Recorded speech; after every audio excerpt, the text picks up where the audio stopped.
Ahojte, tu je Žantol z Videofabrika.sk, takže vám dám veľmi jednoduchý návod na to, ako môžete vy pomocou videomarketingu spropagovať vaše služby, produkty alebo vašu firmu. Úplne najjednoduchšie, čo môžete urobiť, je to, že použijete túto svoj telefón. A ja vám teraz dám 5 veľmi jednoduchých trikov, ako môžete to vaše video urobiť tak, aby vyzeralo profesionálnejšie, alebo aby ste sa vyhli 5 takým najčastejším, najhlúpejším chybám, ktoré sa častokrát stávajú, keď človek ide točiť nejaké videjko na svoj telefón. Takže najdôležitejšia prvá vec je to, že keď kamerujete, keď točíte to video, tak točte ho, tak si ten telefón dajte na šírku. Aj to znamená nie na výšku, na šírku. To znamená, obraz bude obdĺžnikový. Naleža to. To je najčastejšie chyba. Potom to vyzerá veľmi zvláštne, keď si to napríklad uploadnete na YouTube alebo na Facebook a to video je proste na stojáka, hej, je tak tie čierne okraje pomimo vôbec nevyzerajú dobre. A potom druhá chyba tiež, čo sa niekedy stáva, je to, že keď si všimnete, neviem či všetky, ale takmer všetky už tieto smartfóny majú to, že majú kameru vzadu, hej, tu je kamera vzadu, ale takisto majú kameru aj tu vpredu, hej.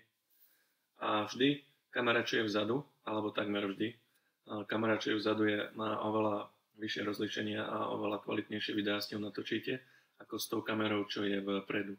Preto vždy, keď točíte videá, či už prostredia alebo seba, hej, tak ju točte tou zadnou kamerou.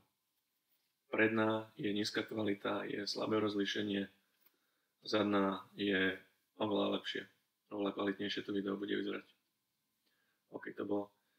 Ďalší tip, potom tu mám tip tento, že častokrát tiež je chybou to, že keď si všimnete, každý telefón, hej, to má nadimenzované inak. Konkrétne iPhony to majú niekde tu, na spodku, majú mikrofón, hej. A niekedy sa stane to, že keď človek točí to video, tak to video drží, alebo teda tak ten telefón drží takto, hej.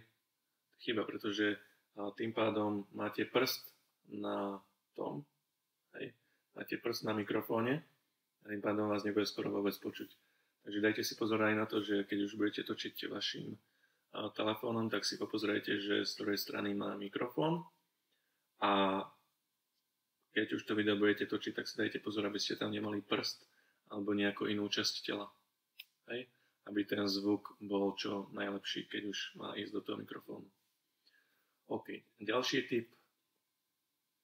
Keď točíte napríklad video predstavte si, že by ste mali nie telefón, ale napríklad videokameru na počítači položenú. Ju máte napríklad tak z boku, hej. Tak na jednej strane máte túto kameru a potom možno na obrazovke niekde tu dole sa vám zobrazuje obraz, a že ako vy vyzeráte na tej kamere, hej. A je dôležité, keď točíte to video, tak sa pozerať do kamery. Nepozerať sa do toho obrazu, že ako vyzeráte, ale pozerať sa do tej kamery. Pretože potom takisto, keď pre tých ľudí, ktorí to video budú pozerať, tak to bude vyzerať zvláštne, keď jednoducho vy sa pozeráte niekde dole, on sa pozerá na vás. Takže keď točíte to video vás, tak proste ten očný kontakt s kamerou, hej. Pozerajte sa do tej kamery. OK.